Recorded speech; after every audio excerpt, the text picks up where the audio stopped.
Oh, we are live again today, and it's International Day of the Boy Child 2026. I think a few days ago, we were still on these holding talks on lost childhood. It was International Day of Families, and we were talking about gender role. And today's topic, it's really related. I mean, a whole lot of links between what we did on the 15th of May and what we're about doing now. But this time around, it's purely the boys hangout. But then before we start, it's a very hot session. Let me start by thanking our audience members for granting us the privilege and the opportunity to grace the screen this evening.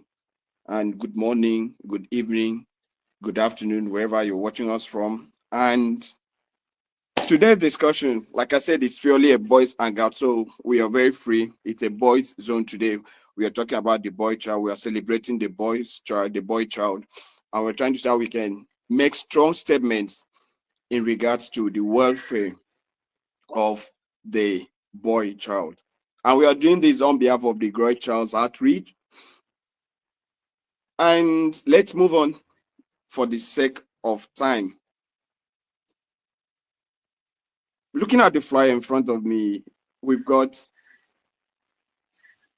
hot cakes, people who are really leading in their different zones as boy child. And let me start by introducing, in no particular order, Mr. Ekbeno Ukud, who is really, I think, an inspiration to the boys child. As a matter of fact, the topic Adam's apple is really doing something with the name Adam. So I'll really give you opportunity, Mr. Ekbeno, to talk about what you've done so far, what you've been doing. The last time we spoke, you said something that you don't really like talking about what you do. But please, today, in the course of this project, you will explain more to us. So, Mr. Ekbeno Ukud, thank you for joining us today, and thank you for sparing us your time. Thank you very much for having me, Uber. Okay, and next is someone within the lineage of our esteemed professor. Anytime Mr. Unyime is around, certainly you need to be with a barrel because he's always with a barrel. He's jotting down things. And the way he takes us on one by one, even when other panelists are saying things, Mr. Unyime is always with his own barrel. And today I've got my barrel, Mr. Unyime. So, Mr. Unyime, welcome and thank you for joining us as we talk about Adam's apple. Welcome, sir. All right. Yeah, actually, I'm so sorry you can't see my video today. I just got my pen and my jotter. To remain you mentioned it, I just laughed because my book is open, my pen is in my hands. So it's a pleasure to be here. Good evening, everyone. Okay, thank you. I just hope maybe in the course of this, we'll get to see your face because each time you speak, it's always with emotion. It's always the emotion all through. And finally, in this life, I never thought that one day I and this man will be sitting together to talk about something this serious. I mean, my classmate, Uncle Tidy, we've done a whole lot of stuff and talking about the boy child, I think is really one person that would have a whole lot to say. So, Mr. David Ekman, seriously, I don't take this privilege um unduly, and I'll say to you, in everything, I respect you as a person. And today's conversation, seriously, it's purely professional. I'll try to do away with our childish behavior. We can do that when we are talking with Nero. But for today, Mr. David Ekman is the communication strategist, and wow, he's doing great. So, Mr. David, thank you for joining us. Welcome, sir. Thank you very much, Ubon, for having me here. I mean, today we are speaking about the boy child, so it's very okay for me to permit any childish behavior from you. There's always a child in every man. So yes, thank you very much for having me. Okay, so let's start. And Mr. David, let's stay with you. Adam's Okay. apple, present in everybody, but more prominent in males. I mean, do you have Adam's apple? Shay, this is Adam's apple. Do you have it? I don't. I think mine is not very protruding. Like you said, it's No, present in wait. Do everybody. you have it? Yes or no? No, it's not. It's not there. You can't see it.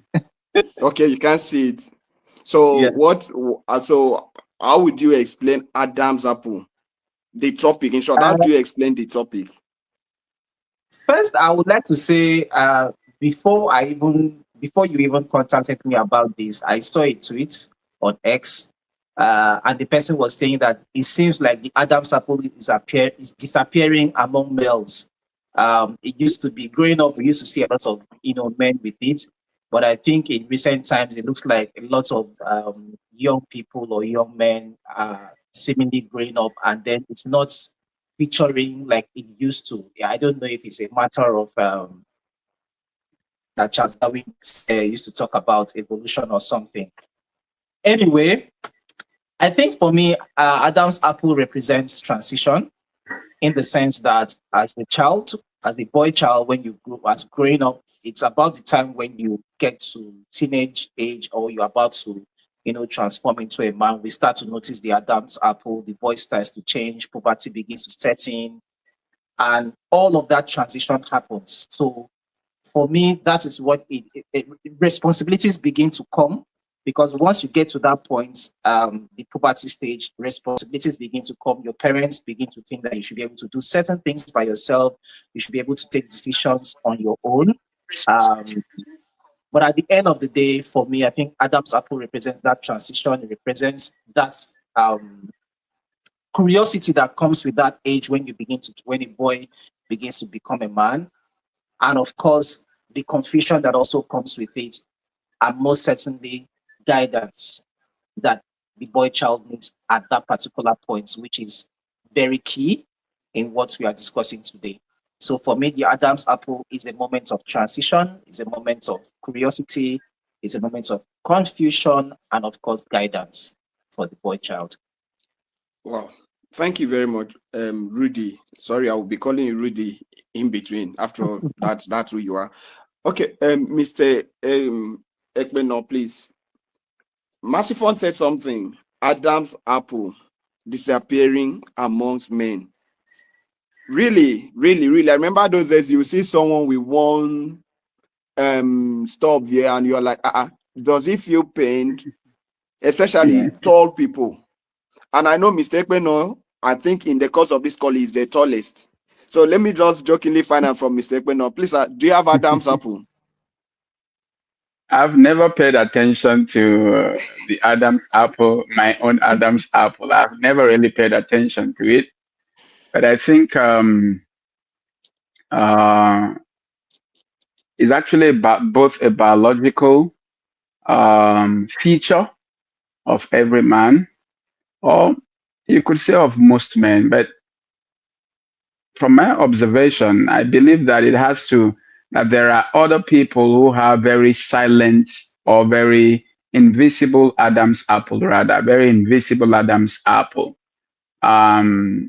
Despite being invisible, the function of that particular Adam's apple, like we call it, still takes place. It still performs its function despite being invisible.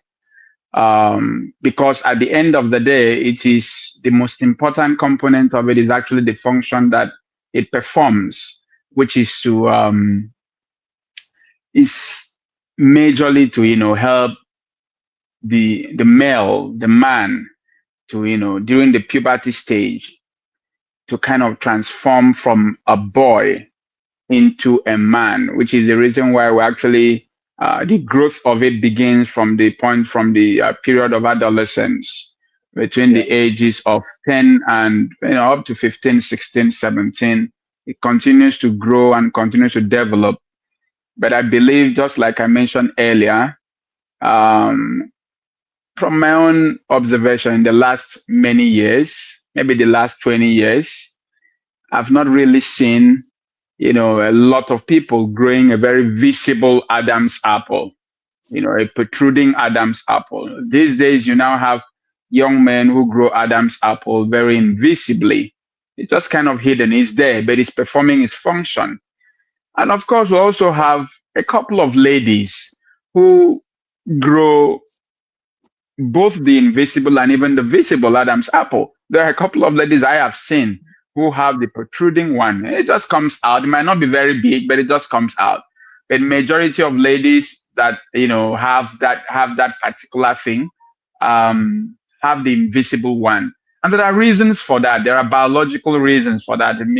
Because the Adam's apple itself, comes out in the is an issue of testosterone, which is only produced by men, in the process of their maturity and all that.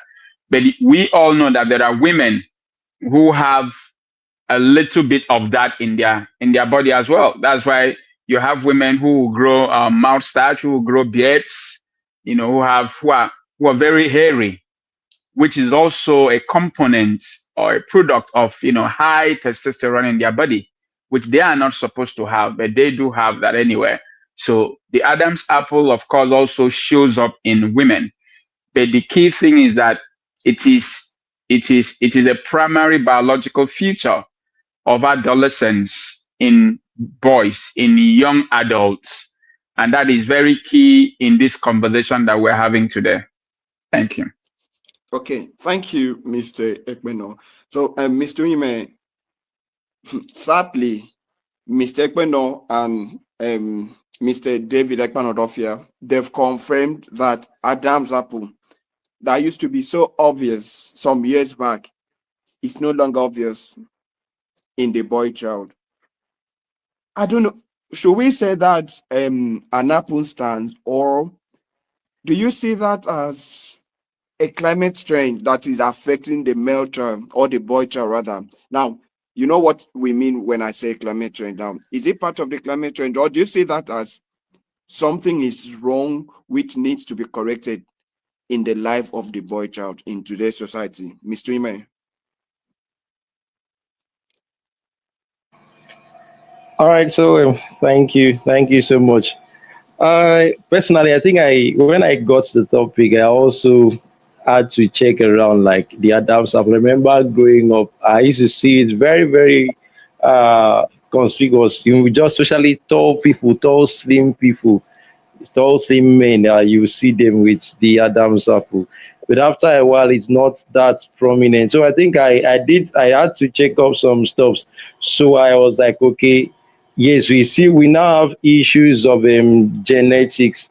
And also there's not necessarily climate as the case may be, but I think it's part of the things I got was uh, improvement in, there's a word for it, something about genetics. So the way we have improvements in our body system tends to adapt. It's kind of genetic, and then there's another feature that has to do with environment, there with adaptation to environment. So we still have that as one of the factors that tends to, like, talking about the Adam's apple as a biological marker, not like a physical feature. So we tend not to have it more. I'm not a medical personnel, yes, I may not be able to give the medical background to that, but I think it's something that it's actually going to be gradually disappearing. Let me put it that way, physically. But like Mr. Ekpeno said, the function is still there. So even though it's not evidence physically, like per our sight view, the function is still there. So it's still there. If you touch, like I usually touch, I'm actually touching mine now. Like I still feel it, meaning that it's there.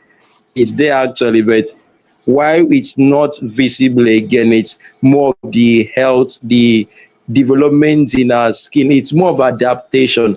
I don't have this, I'm not with my diary now. There's something some things I found, things I noted out there, but it's more of genetics and human adaptation to weather and environment. So that's basically what happens. So it's not, climate is part of the environment. So that can affect, but basically in terms of functionality, it's still there. But in terms of appearance, it's not really showing up again.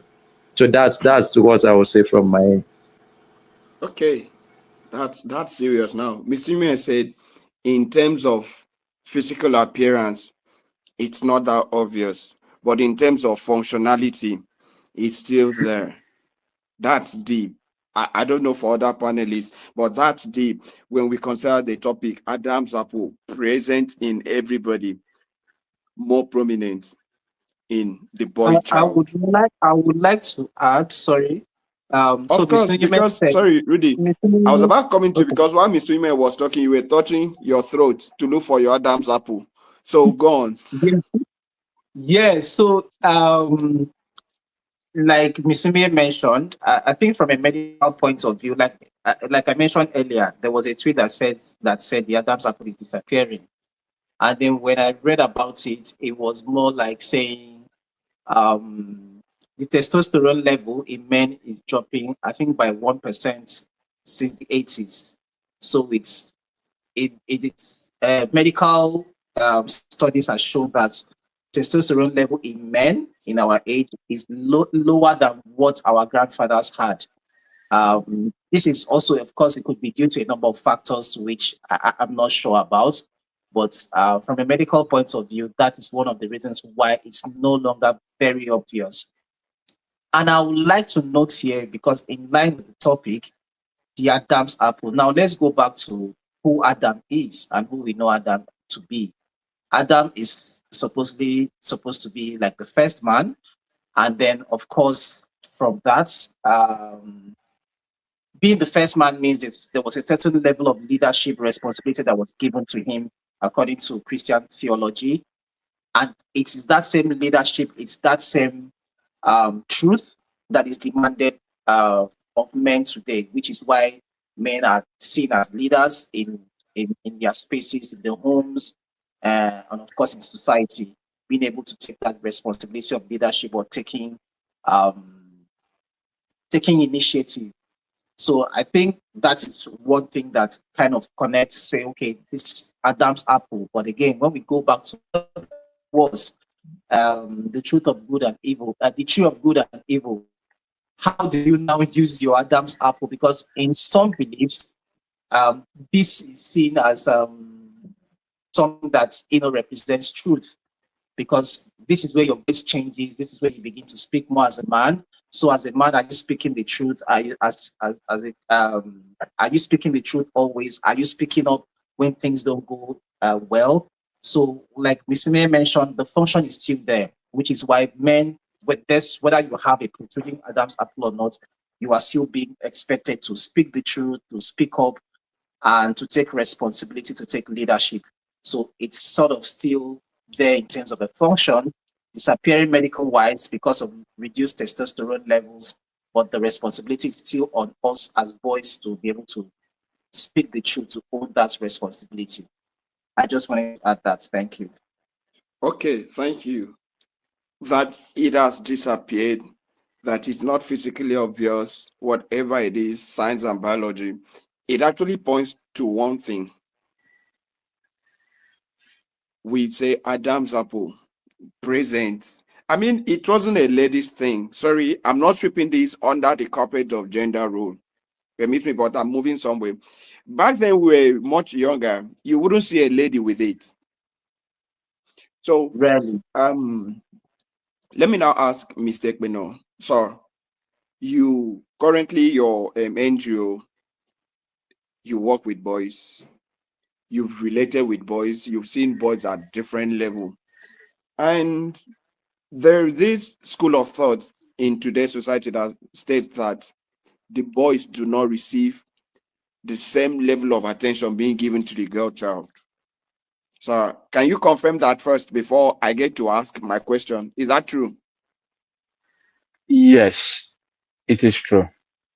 Okay, so while the Adam's apple, which was known to be a man's thing, is disappearing biologically, physically in today's society. Not so much attention is given to the boy's child. Is it something that should get us worried, Mr. Ekpeno? Yes, it is. We should be really worried. And I say this because it is that particular issue that made us to start up the Adams Project Africa. The fact that we were looking for, over the years, I've seen to the best of my knowledge, from the early 1990s, the girl child started getting huge attention, global attention. From the 1990s, early 1990s, the girl children started having global attention as a result of issues of a lack of or poor educational training, as a result of issues of early marriages, issues of marginalization in their very little spaces. So the girl child started getting that huge attention, and that was very, very good because it kind of assisted in, bringing or, putting in place that balance that the society needed. However, despite the fact that we're able to do that as a people, a lot of other things were overlooked.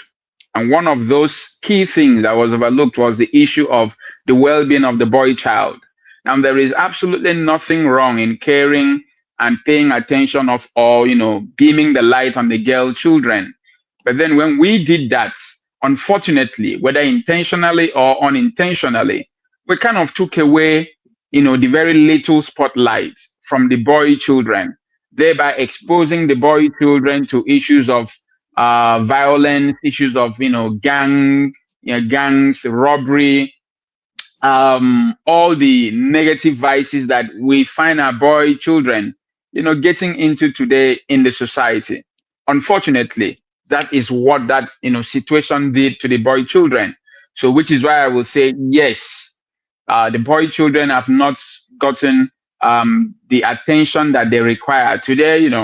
Most times we say, "Oh, the boy is strong, he's a man, he needs to be a man." But you see, when we do that to these boys, we're automatically pushing them to the society and saying, because they are boys or because they are, young adults, therefore they are old enough to be pushed into the society to face whatever comes to them. That's eventually became the beginning of the crisis that we have today across the world. Whether we accept it or yes, you will realize that 90 to 95% of the crises that we have today across the world, whether they are crises that affect women or they are crises that affect all of us as a people, they come from the male, they come from man, whether they are children or they are men. The men that we have today were once boys. So in most cases, most of them, took the same training, the same way of life that they had as little boys, and they grew to become men. So they now, end up living that same life in the society. And the unfortunate part of that is that while they are doing that, the younger boys of today are copying what they are doing. They are being indirectly mentored, through what they are doing and all that. So that's how we found ourselves in the situation that we are today, which is the reason why for us at the Adams Project Africa, we have put together different models, different strategies to be able to interact with community children, with street children, to be able to interact with them and find ways of taking them off the street and helping them, to become the kind of men that the society should have in the nearest future. Thank you. Okay. Thank you very much, and thank you for setting up the Adams Project Africa. And let me ask Mr. Ime this question. What we are trying to sort out today, what we are trying to deal today, do you think it's an African thing or it's a global issue? Mr. Ime, is it an African thing or it's a global issue?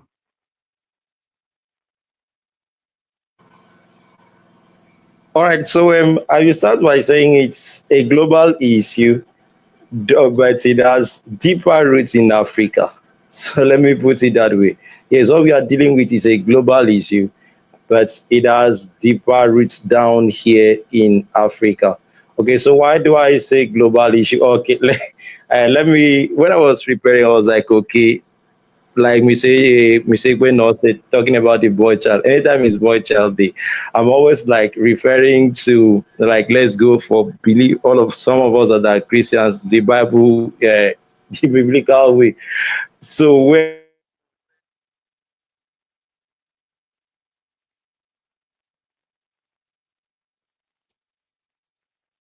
the definition of boy child. I think we've lost him. Okay, Miss Yima, are you there?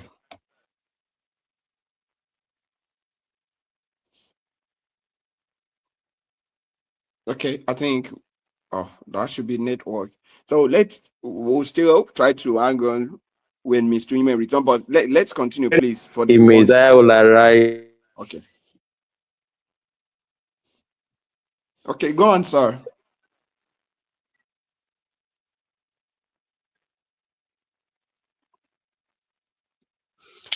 Okay, sorry about that. So, Merciful Miss Yima said something. Miss Yima, please, when you are back, kindly notify. And Merciful, from what Miss Yima said, I was bold to ask him that question: is it an African thing or it's a global issue? And he was bold enough to say it's a global thing, but it has a deeper root in Africa. Rudy, you're a communication strategist. So let's talk about growth, okay, and identity. Because I just believe it's an African thing. Because basically, I think Mr. Ekpeno can confirm this. Globally, they don't joke with children, male or female. They are placed on the same scale. Okay. And in today's world in Africa, you can see it through the social media and those now. There's this unconscious gender war. Everybody trying to prove, okay, this one is more important than this one is more important than this. It's actually an issue. So let's talk about growth and identity, the pressure the boy child faces. I remember you said something to me the other day. I wouldn't want to say it during our school days, after graduation and everything. You remember the story you told me. You are free to say it in public now, but let's talk about growth and I identity, the probably, pressures African boys go through. I probably don't remember what we discussed, but when you talk about growth and the pressure the African boy goes through, I think it's quite different from what you would expect in other parts of the world.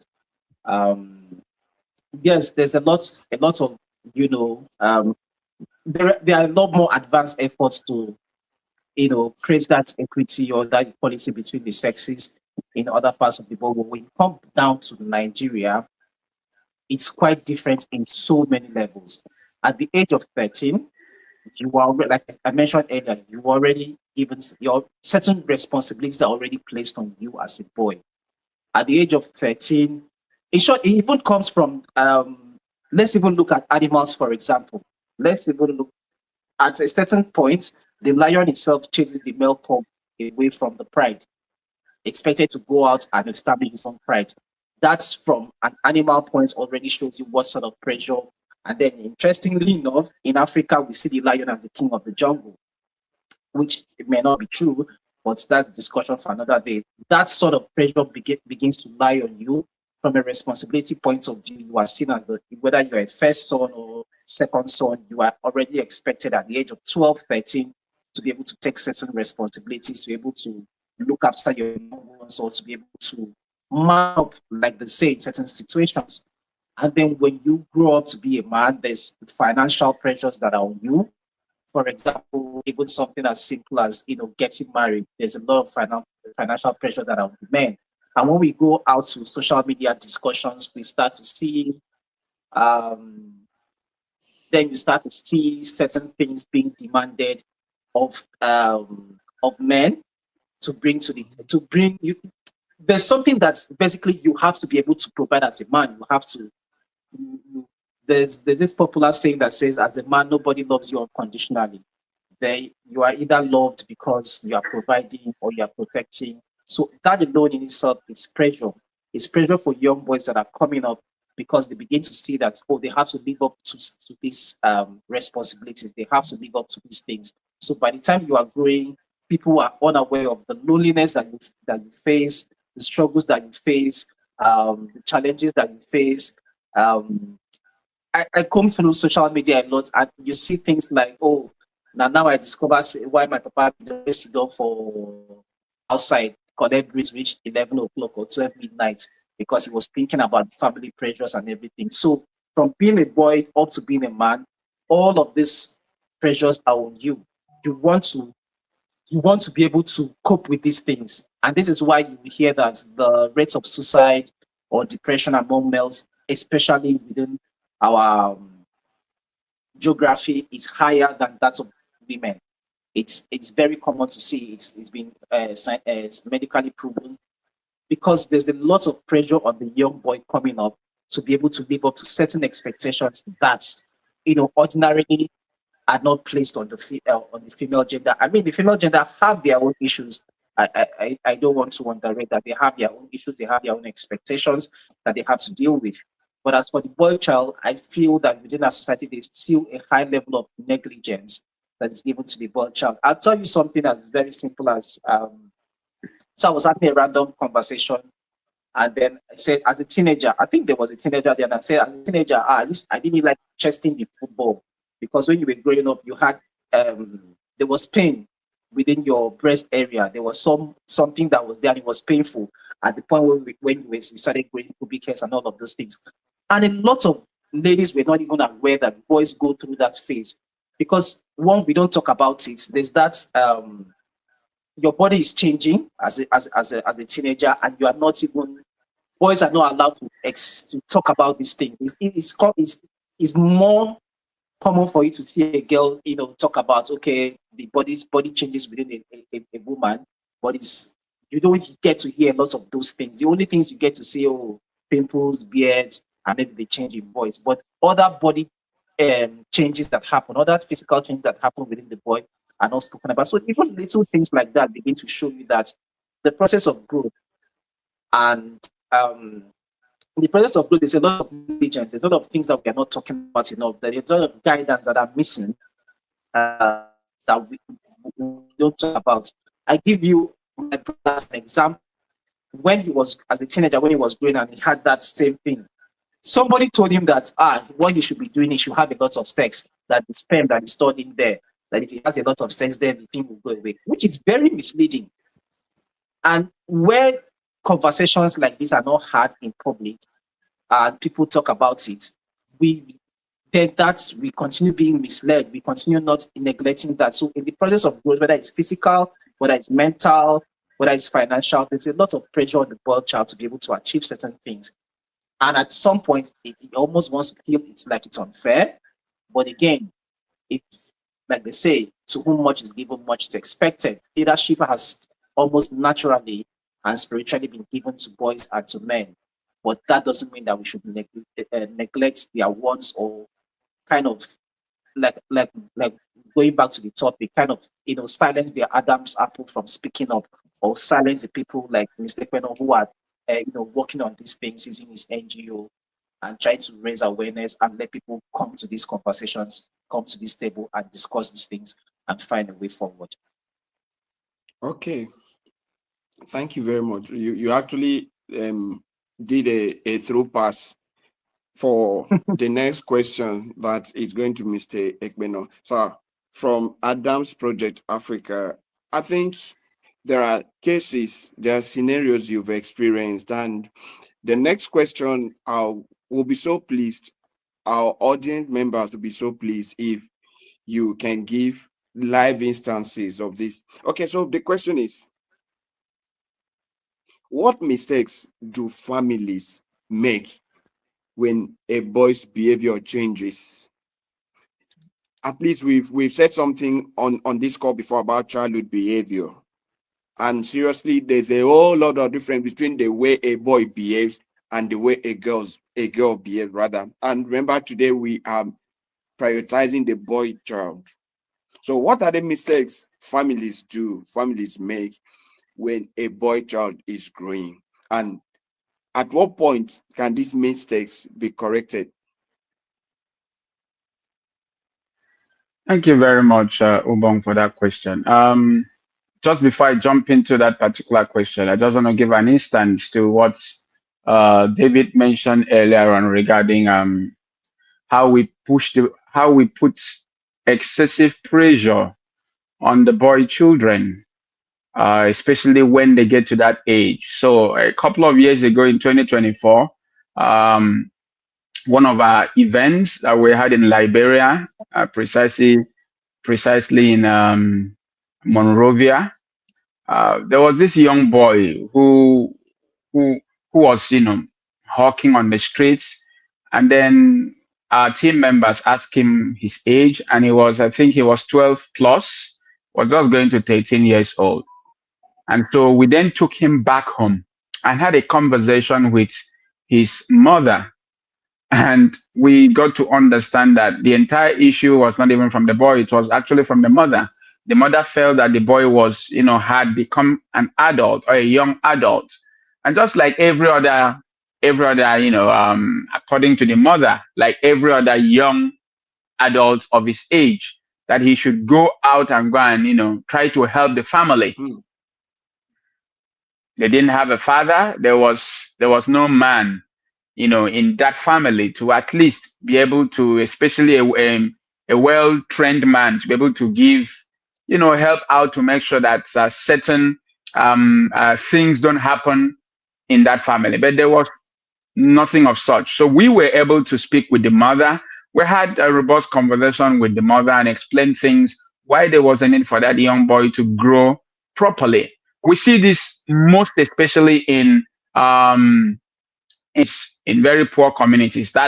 Those are the communities where we see most of these kind of things. You hardly see these in wealthy environments and wealthy communities. You hardly see some of these things, but we always see them in poor communities because that is where they are facing one or two economic situations in those communities, in their families and all that. So just going back to your question, it is these mistakes we have actually seen many times. The mistakes of families are feeling that, oh, he's a man now, so therefore because he's a man, he should be able to do a couple of things. They should be able to help out. Some of us went through similar things. So it's not as if these situations are alien to us. Some of us went through similar things where they will be like, oh, he's a man now, so he should be able to do this. Now, when these young boys grow up or get to this age, this period, some of them become very aggressive. Some of them become very quiet. There are some of them that become very quiet when they get to this adolescent period. They're very quiet. They don't talk often anymore. They pull themselves backwards. Some become very aggressive to everybody and everything around them. So it is important for the parents to pay attention. But the way they used to say that you can't give what you don't have. For most of these parents, unfortunately, they can't give the knowledge and the training that they don't have to their children. It is quite unfortunate. They can't give it because you can only train a boy child properly if you yourself was properly trained, or if you yourself have gone out of the way to learn how best to help these young boys grow into better men. Unfortunately, most of our parents, have not necessarily, especially for the parents who were, who were born in the 60s, 70s, maybe 70s. But for today's parents who were born in the 80s, 90s, things are done a little bit differently. Some of them and most of them have gone out to learn how best to help their children to grow. And so they have found better ways of guiding the boy children, understanding the boy children. Now, let me just give a very simple explanation how I decided to start up the project, the Adams Project Africa. So in 2021, I was doing a project, early 2021. I was doing a project, my cancer project, because I also have a cancer NGO. So I was doing a cancer project in these 3 senatorial districts of Akwa Ibom State, and we were in a case where we had a project in New York, we had a project at Ikotekpene, and we're just moving around doing projects. And my foundation partnered with Siba's Cancer Initiative, who is owned by this very interesting grandmother of ours, who is also a breast cancer survivor. And so after that event, I had an opportunity to sit down with this woman, and we had very robust conversation. And she was simply explaining to me how her grandson, consistently, her grandson is, as at then was maybe around 14, 15 years old, consistently kept on telling her that she did not have boy children and therefore does not know how to train him as a boy child. Because the young boy, most times, his mother will actually send him to go and stay with her, the grandmother. And so most times the boy was spending time with the grandmother. And whenever the grandmother told him to do something or tried to caution him about something, the boy would tell his grandmother that the grandmother did not have a boy or did not have boy children, therefore does not understand what it means to be a man for her to train properly. And this woman had these conversations with me and kept on asking me every time she saw me, like, how best do you think I can actually train my grandson? Because I don't know how to do it.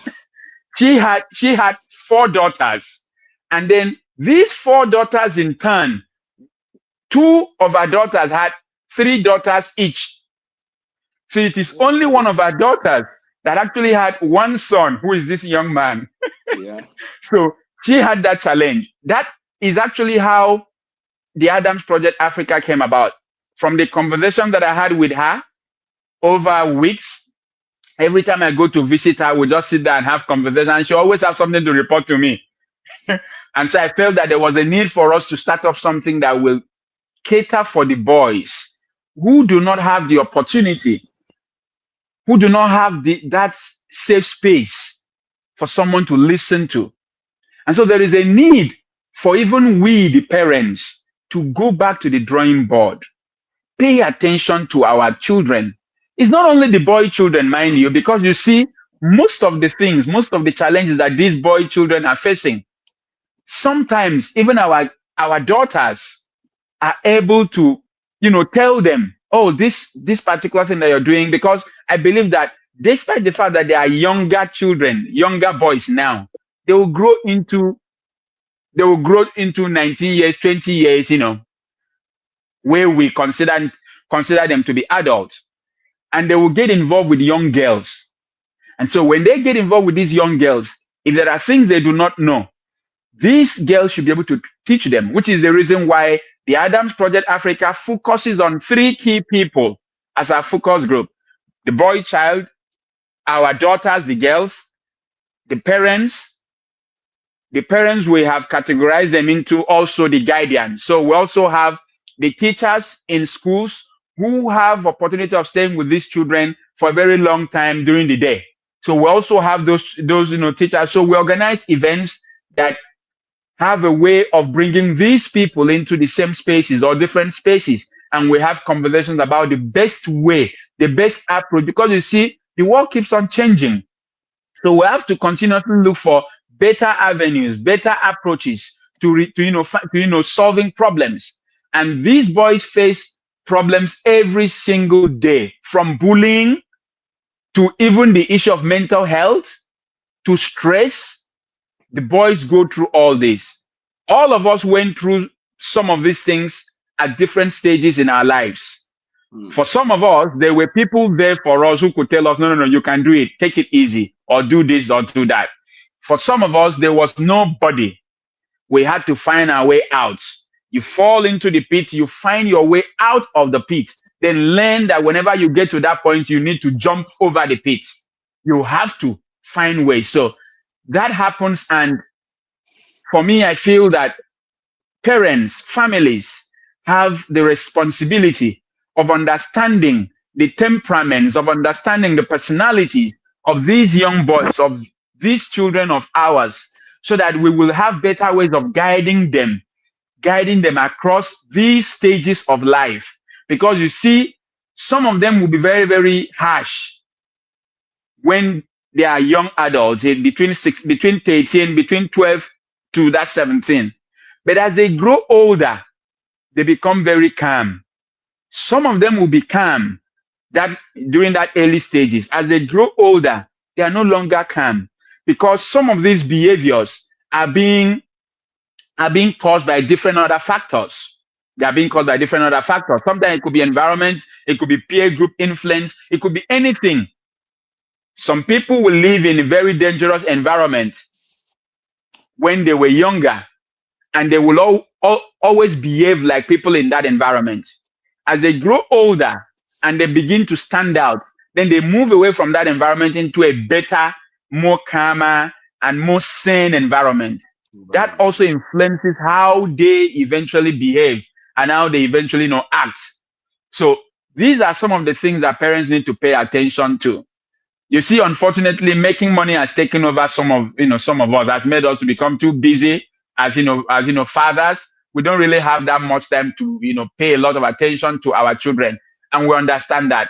But I believe that we can do it, because that's the reason why we are fathers. We need to create time, have conversations. Sometimes we don't even need to have those conversations with our children. We need to have those conversations with our wives.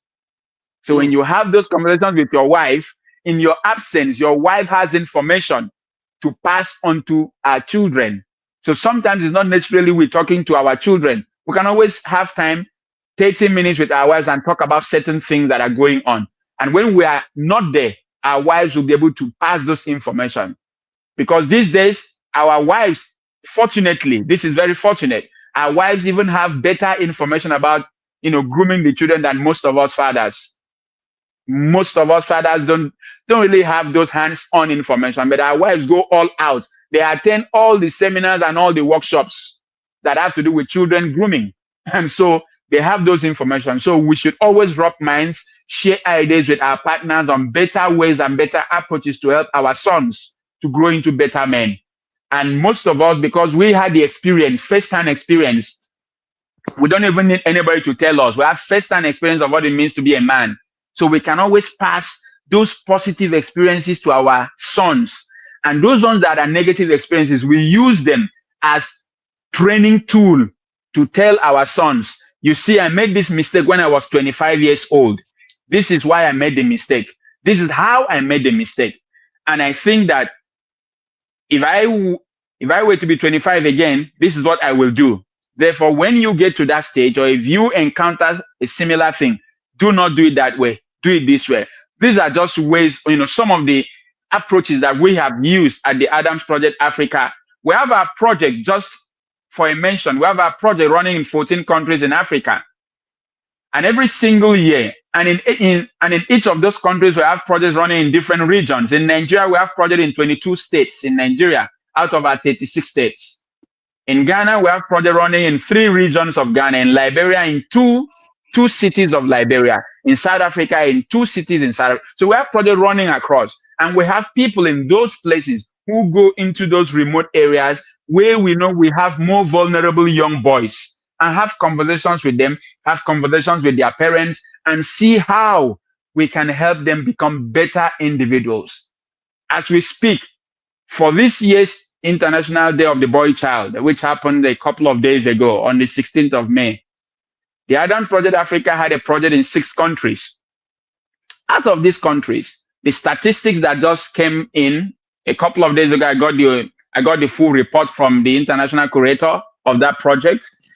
the statistics is that we're able to reach a total of about 3,700 plus young boys in all those countries. 3,700 plus young boys. And now all these young boys, you get to have a very good percentage. From what I have seen, we have almost about 2% of that number. 2% of that number across the continent, across the countries that were the project, had one problem or the other. Either it is mental health crisis that they are facing, or it is just issue of bullying, or it is just issue of gang. They are being pressured to join a particular gang. And we have those things. Some of them, their parents are not even aware of any of those things happening. For those that have parents, there are some of them that don't have parents, especially those ones that are on the streets. Some of them who have guardians, their guardians do not have any idea about what is going on. So I just had to bring this up because this is the situation that we found ourselves.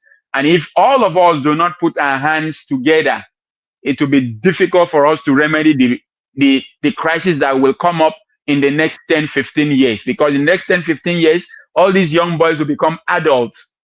And then we will, of course, become older. But they will become the young adult of that generation. And if they're not trained well, which is the same thing we all see today, people that are of our ages who were not properly trained when they were younger adults, we see them, they are the ones that are causing all the problems across the world.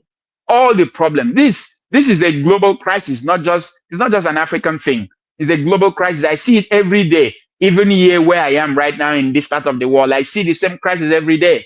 The only difference is that they have found a way of kind of curtailing some of their own crises. They have found a way of curtailing some of their crises. But we haven't been able to find a way. And part of the reason is because government is not fully involved in what is happening in families over there. That is one of the reasons. But over here, government is fully involved. So government have a way of curtailing some of those excesses in young children and young adults. Thank you. Oh, thank you very much, Mr. Ekpeno. Thank you very much. Again, thank you for Adams Project Africa. Okay, so we're about wrapping this up now in minutes. So please, Masfon, imagine what Mr. Ekpeno said, the young boy saying to the grandma, you don't have the experience.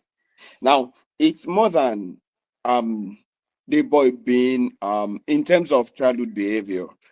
The boy wasn't stubborn. Okay, he's reacting to something because we believe that iron sharpens iron.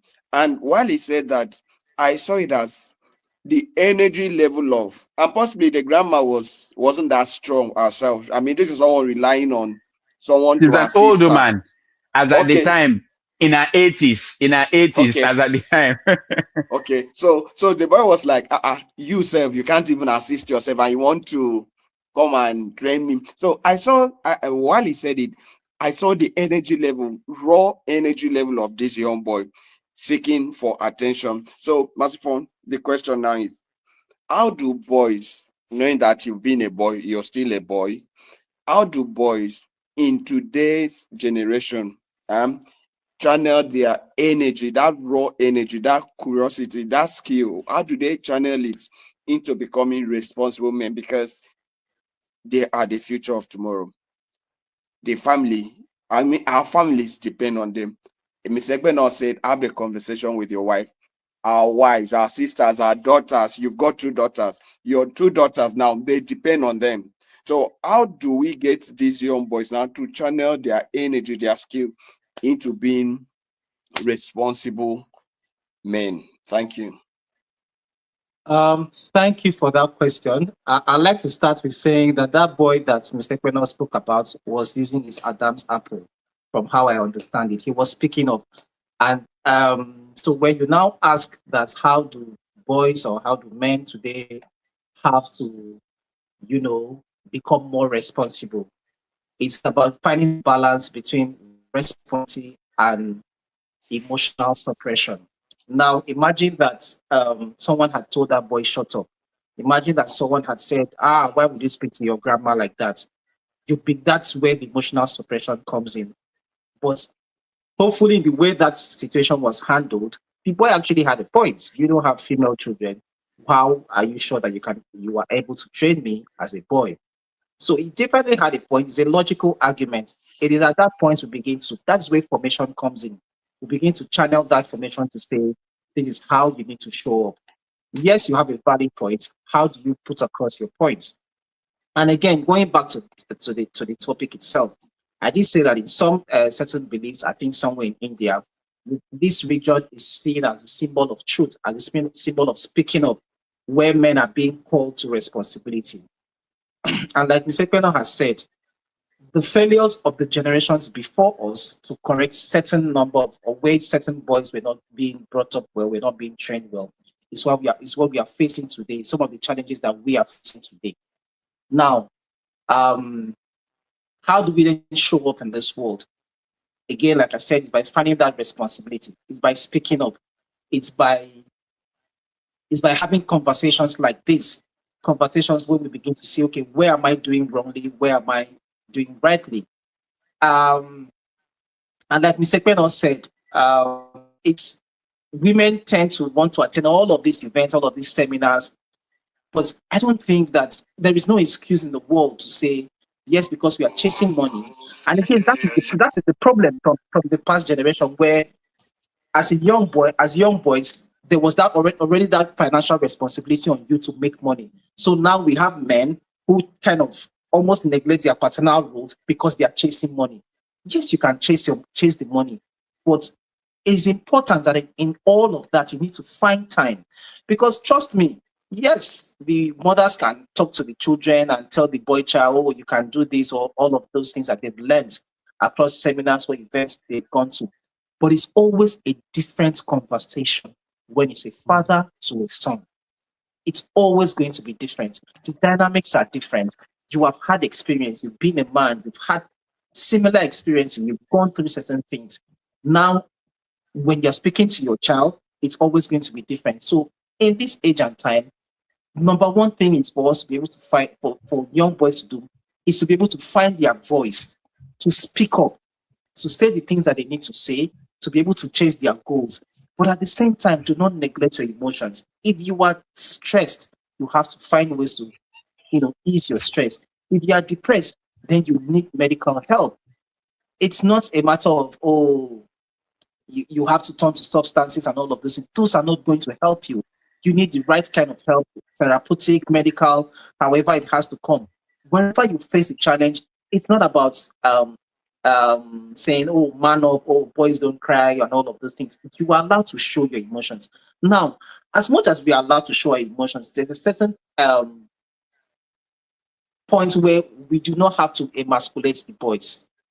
So a boy will always be a boy, different from a girl. Dynamics will always be different. So we should always try as much as possible not to, as much as you want to be able to express your emotions, let's be aware not to emasculate ourselves and totally lose that.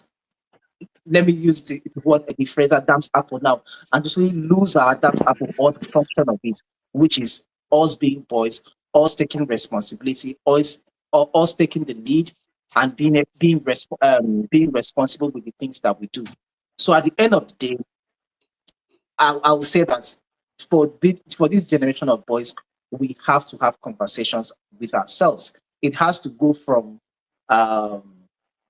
it has to move from casual conversations over drinks, over food, or whatever, into real intentional conversations. And how do we help the boy child? Because there's a lot of pressure in our society in Nigeria. The whole Yahoo syndrome is a lot, and this is a strong challenge. But this is a strong, is a very big problem, because you find boys in secondary school saying, if I go into scam, if I go into fraud, I'm going to end up driving Benz that my teacher can never drive. Such mentality, such ideation, such ways of thinking has to be done away with. And it all boils down to us coming together to say, no, it is important, very important, to be financially sufficient. But at the same time, how do we go about achieving some of these things? We have to set the moral code, we have to set the legal code that these things are being done or being followed responsibly. So we have to sit down and identify the challenges, and then we have to realize that It is about finding the balance between responsibility and not suppressing our emotional needs as boys. Thank you. Thank you very much, Masifon. Wow. You said something. Mothers can actually talk to their sons, but it's different when fathers talk to their sons. Wow. That's deep. That's deep. Seriously, I remember back then as a child, by the time my mom speaks with you, she's speaking to you. I remember one day she said to me, "Is this how you will take care of someone's daughter?" Okay.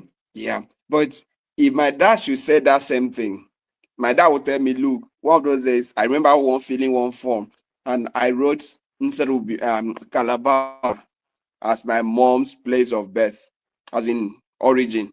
And my dad was like, that's my wife. She's from Serubium.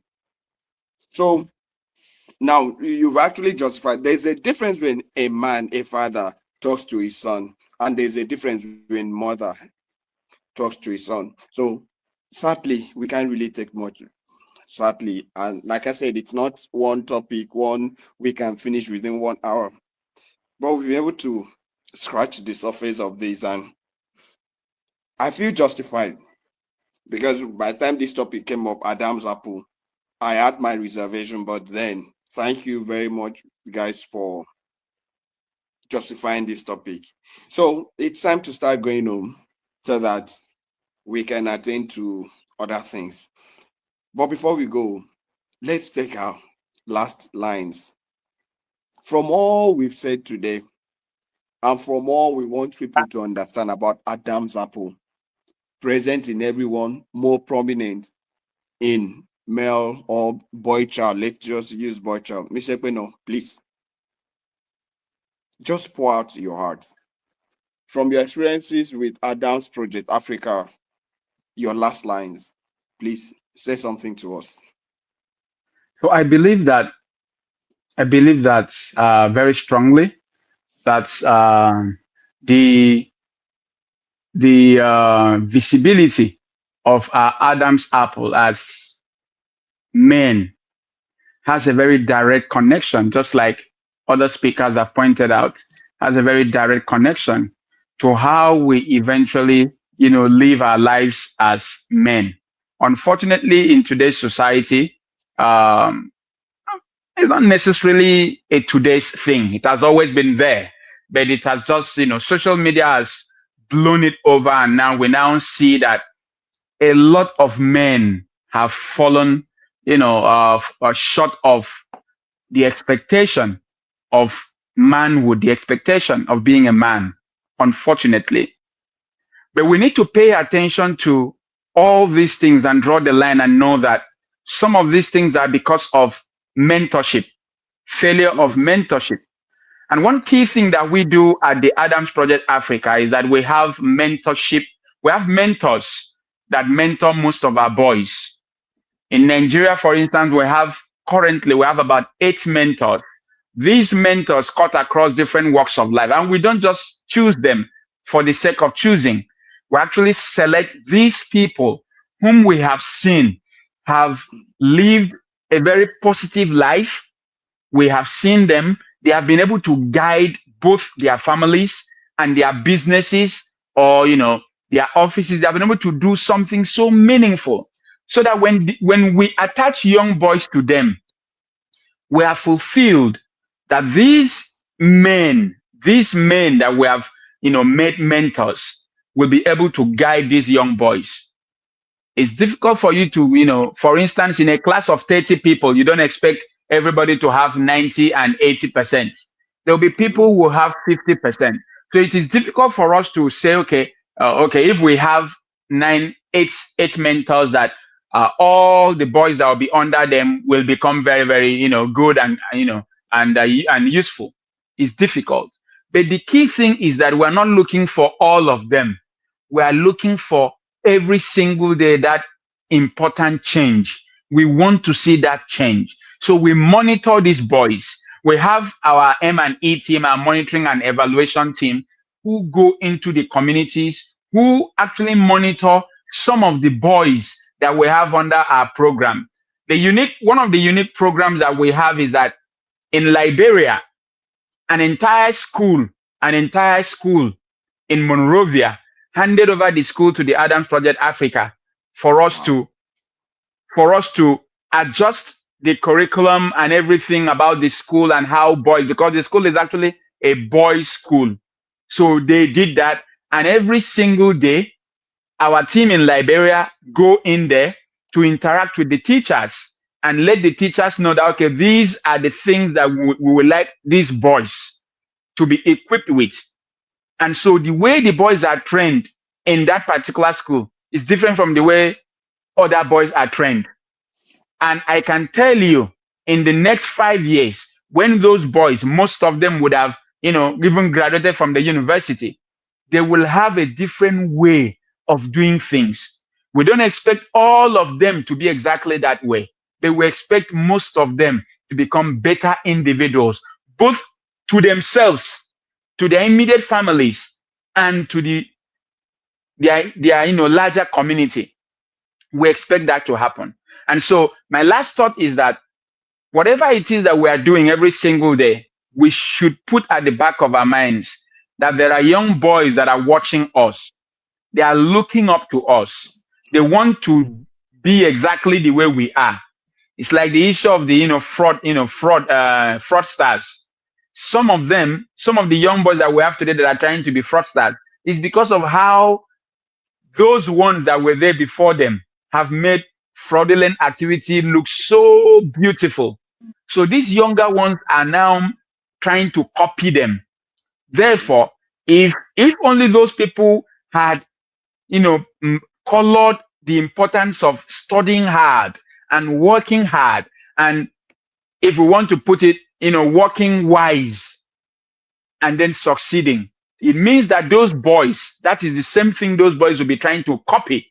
They will be copying those good ones and eventually become a better, set of people for the, success of our general, communities. So this is key for us. Mentorship is key. And each and every one of us, we are mentors in our respective, spaces. We are mentors. And it doesn't matter whether we are mentors to our children or we are mentors to, other people's children. We are mentors everywhere we find ourselves. So we should always live a life worthy of emulation every single time and in every space that we find ourselves, because young people are watching us and they want to be like us. Thank you very much. Well, thank you very much. Thank you very much, Mr. Bernard. That's Thank deep. you. That's deep. Thank you very much for those words of knowledge. Okay, so Mr. Ime, so sorry, network has really tried to take your Adam's apple. So sorry about that.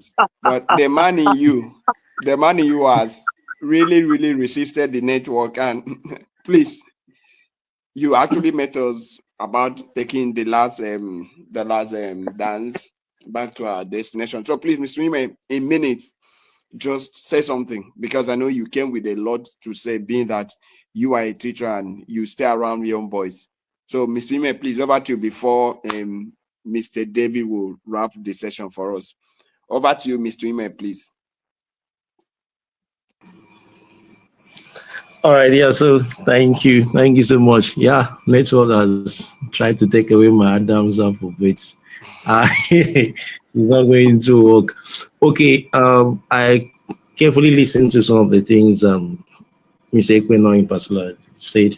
That for me, like closing remarks, have you say here basically that Adam's apple, yes, physically it's a part of the body that controls the voice box. So technically, like our host said, Mr. Doma said, yes, it's present in everyone. But when we talk about it as pertains to boys, you're talking about the boy child trying to find his voice as a man. So it signifies a transition that this young guy is trying to find his voice as a man. So this voice can be emotional voice, can be moral voice, can be social voice. So, but at the end, like Mr. Ekweno said, I think he literally picked my note that the Adam's apple gives the boy child a voice, but it is guardians, mentorship, and environment that gives that voice meaning. It's possible to have a voice, but that voice becomes noise. But the Adams project, okay, let me say the Adams apple, basically in this context, as we celebrate the boy child day, is how we can help this boy child find his voice, but not just voice. Let the voice have meaning. It should not just be noise. And what will happen there will be a combination of guardians, a combination of mentorship, and a healthy environment that will together help that boy to find a voice that is meaningful. So thank you so much. Thank you so much, Mr. Nime. Sincere apology that network has really done you dirty in quote. So, Mr. Massifon, please, last line. So last line, I wouldn't speak much. I will just latch on to what Mr. Nima and Mr. Kwena have said. Um, and I will say this. Mr. Kwena said something very key, which is mentorship. Because sometimes a boy's world changes when there is someone to say, um, when it's someone that said that there's a different way to do things, there's a different possibility. So mentorship is key, and mentorship and guidance. I'll put that together. So mentorship from you and I, who may not necessarily be parents of boy child or boy children, but in our different workspaces, in church, in society, wherever we find ourselves, we need to be able to be those pointers to say there is a different way of doing things. There is a way you can find your voice and have that voice find meaning. And like Mr. Yeme said, society is society that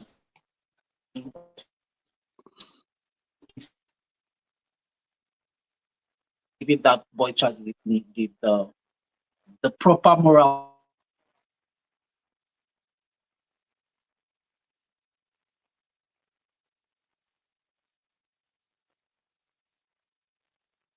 skill. The boy child is full of energy. The boy child is full of curiosity. The boy child wants to be at all times. So it is very important that in the course of this, of finding his voice, he's also finding the right guidance, the right formation, the right mentorship, and the right parental, or the right parenting to take him to where he can be and to make him successful. Okay. Thank you very much. Thank you very much. It's really, really nice we did this. And for me, on behalf of the Great Charles Outreach, I want to say that our discussion today has actually given birth to a signature project called Adam's Apple.